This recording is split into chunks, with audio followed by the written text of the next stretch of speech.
1984. By George Orwell. If you are returning to the Classic Masterworks channel, welcome back. If you are new, please don't forget to like and subscribe and hit the bell notification so that you will be made aware of our latest content. And now, on with the story.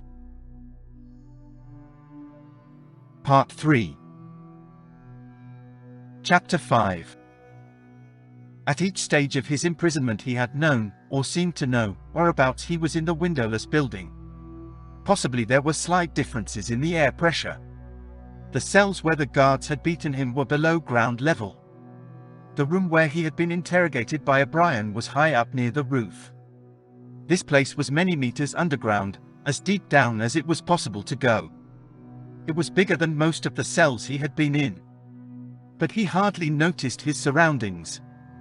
All he noticed was that there were two small tables straight in front of him, each covered with green baize. One was only a meter or two from him, the other was further away, near the door. He was strapped upright in a chair, so tightly that he could move nothing, not even his head. A sort of pad gripped his head from behind, forcing him to look straight in front of him. For a moment he was alone, then the door opened and O'Brien came in. "You asked me once," said O'Brien, "what was in room 101. I told you that you knew the answer already. Everyone knows it. The thing that is in room 101 is the worst thing in the world." The door opened again. A guard came in, carrying something made of wire, a box or basket of some kind. He set it down on the further table. Because of the position in which O'Brien was standing, Winston could not see what the thing was. "The worst thing in the world," said O'Brien, "varies from individual to individual. It may be burial alive, or death by fire, or by drowning, or by impalement, or 50 other deaths. There are cases where it is some quite trivial thing, not even fatal." He had moved a little to one side, so that Winston had a better view of the thing on the table. It was an oblong wire cage with a handle on top for carrying it by. Fixed to the front of it was something that looked like a fencing mask, with the concave side outwards.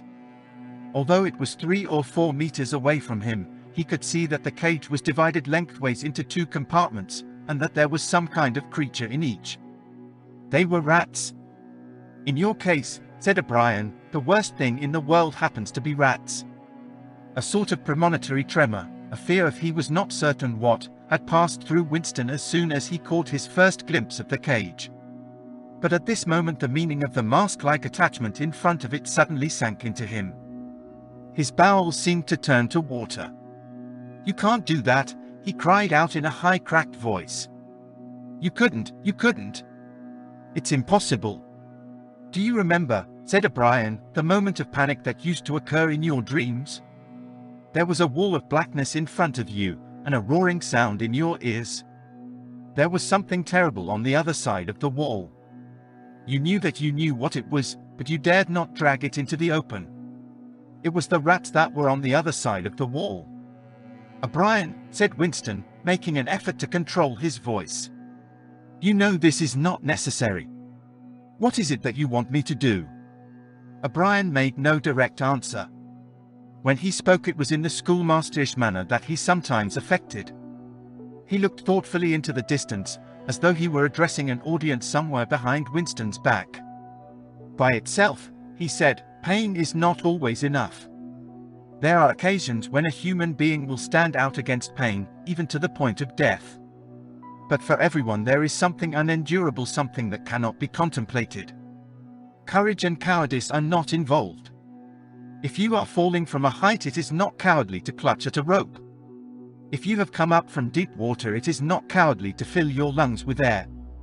It is merely an instinct which cannot be destroyed. It is the same with the rats. For you, they are unendurable. They are a form of pressure that you cannot withstand, even if you wished to.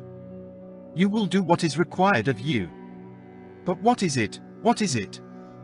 How can I do it if I don't know what it is?" O'Brien picked up the cage and brought it across to the nearer table. He set it down carefully on the baize cloth. Winston could hear the blood singing in his ears. He had the feeling of sitting in utter loneliness. He was in the middle of a great empty plain, a flat desert drenched with sunlight, across which all sounds came to him out of immense distances. Yet the cage with the rats was not 2 meters away from him. They were enormous rats. They were at the age when a rat's muzzle grows blunt and fierce and his fur brown instead of grey. "The rat," said O'Brien, still addressing his invisible audience, "although a rodent, is carnivorous. You are aware of that. You will have heard of the things that happen in the poor quarters of this town.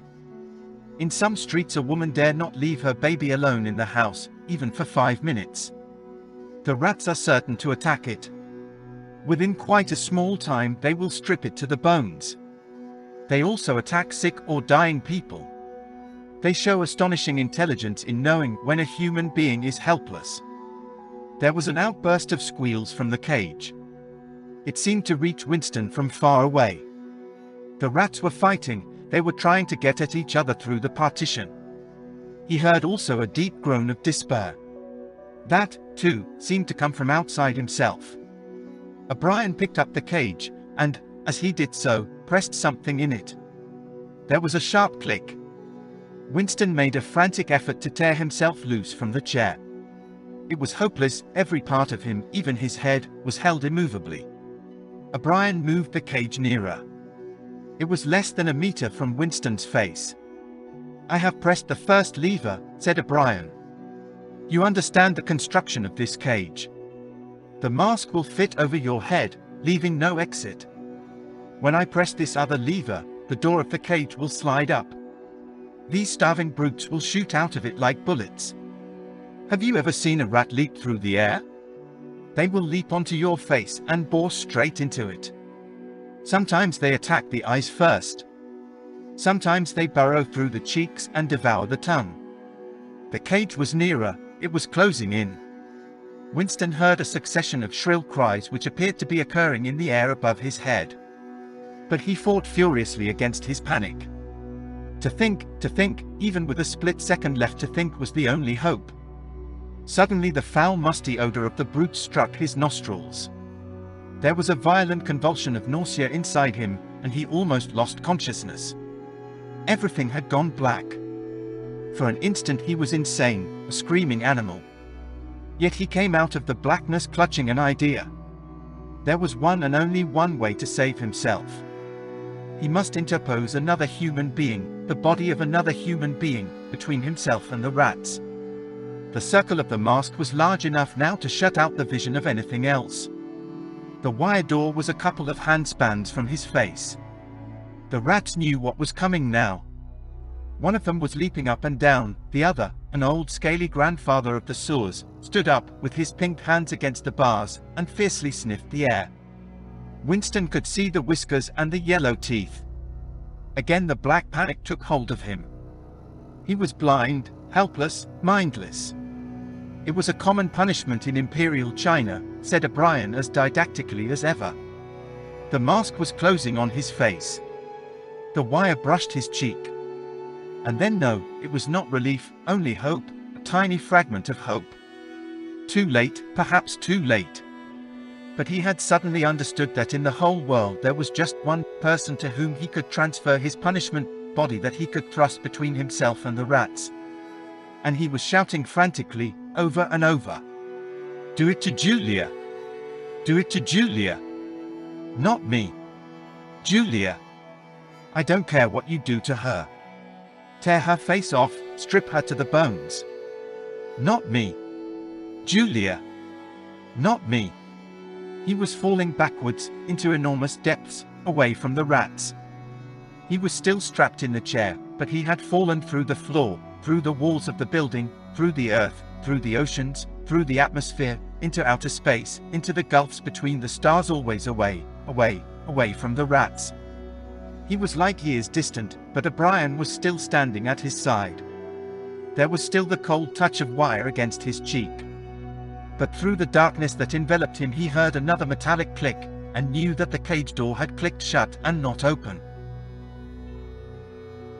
Thank you for watching.